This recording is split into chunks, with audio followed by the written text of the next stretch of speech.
Hey, what's up, all you cool ghouls and friendly fiends? Welcome to the Crypt Classics, hosted by House of the Unusual. So if you're enjoying House of the Unusual, or even if this is your first time here, make sure you hit that subscribe button, like our videos, and check us out every week because we are constantly putting out new videos. With myself, we have Chuck's Corner, and Eddie's going to have some surprises along the way.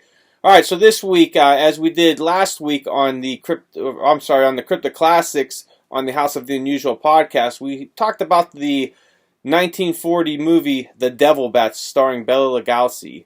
So that was our movie of the week, so hopefully you guys got a chance to check it out, or I'm sure you've probably seen it in the past. If not, go ahead and pause the video right now, check out the movie, and then stop back. Alright, so The Devil Bat was released by Producers Releasing Corporation on December 13th, 1940 in the United States, and on April 25th, 1941 in London, and stars Bela Lugosi as mad scientist Dr. Paul Crothers. The film was directed by Jean Yarbrough and produced by Jack Gallagher. It has a runtime of 1 hour and 8 minutes and is based on an original story by George Bricker and turned into a screenplay by John Thomas Neville.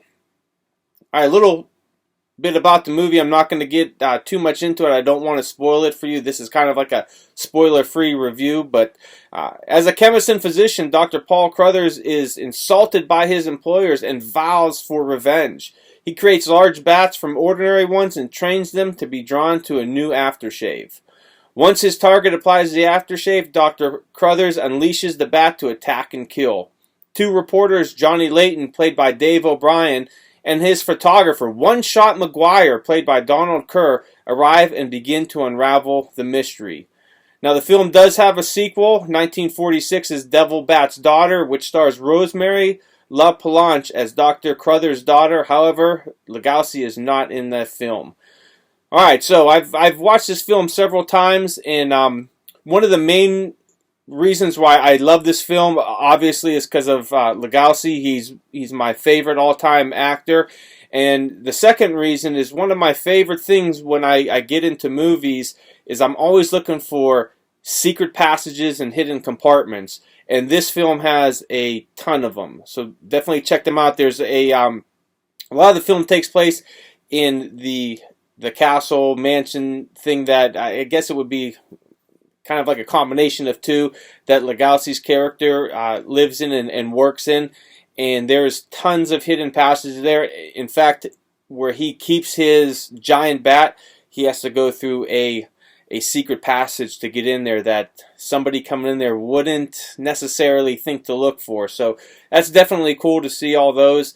It is definitely a horror movie, but there are some comedic elements to it, especially when you start getting with the reporter Johnny Layton and his photographer One Shot McGuire. There's a little back and forth comedy with them, especially McGuire. I would say he's kind of like he would be the comedic relief in that, and some of the things he does very questionable and ethical as a reporter, journalist, as a photographer.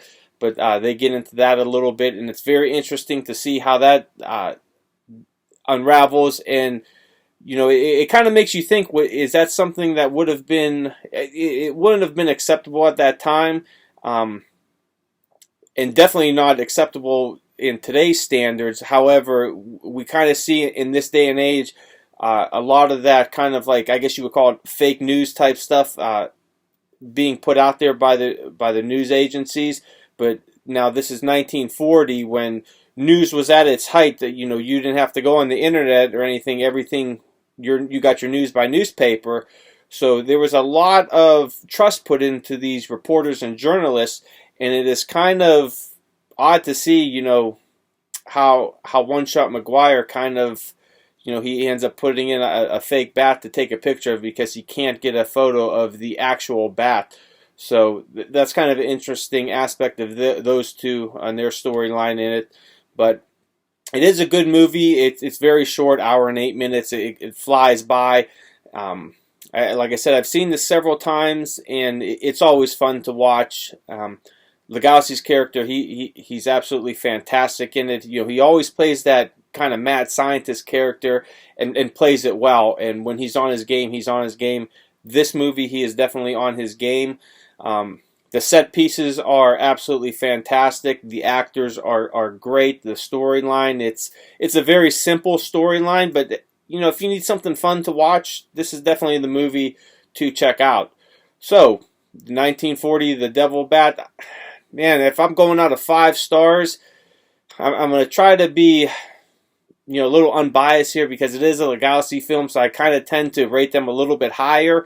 But I would have to give this maybe about 2.5 stars, and I'm going to give that extra half because of Lugosi and the use of hidden compartments and secret passages. But it's a fun film. You know, when I say 2.5 stars out of some of these older movies, they're still absolutely fantastic. You know, catch me on another day, you know, I might even say 3.5 stars. But right now I'm feeling, you know, after I've just watched it, about 2.5 stars. I will go back to this movie again. I'll probably watch it several more times over the years because, like I said, it is a fun movie and it's a very quick watch. And if you watch some of these free streaming services like Monster Channel, they got that movie on there all the time. So if I catch it on there, you better believe I'm sitting down to watch it, or you know, I'm having it on in the background as I'm doing stuff around the house. Because it's always good to hear Lugosi's voice, you know, anytime you could get him on film. So make sure you guys check it out. You can find it on YouTube for free, The Devil Bat in 1940, starring Bela Lugosi. So guys, don't forget to hit that subscribe button, like our videos, come back every day, see what we got going on. Make sure you guys check out our podcast, which airs, we record it on Wednesday night, so usually about Thursday morning Eastern time, like around midnight or so, a little bit after midnight, it will come out to all the podcast platforms. So check out your favorite podcast platform, find it on there, and if they don't have it on there, make sure you contact them and say, hey, I want House of the Unusual podcast because it's my favorite podcast. So we always have a good time on it, man. It's just a bunch of us having a conversation about stuff we like. So, once you do that, we also have the houseoftheunusual.com. We have a great forum site on there. People are always talking about some cool stuff, showing photos from their collection, so make sure you guys check that out too. And that's all I got for you guys this week on the Crypt Classics review, so stay tuned and I will see you next week. Thanks a lot.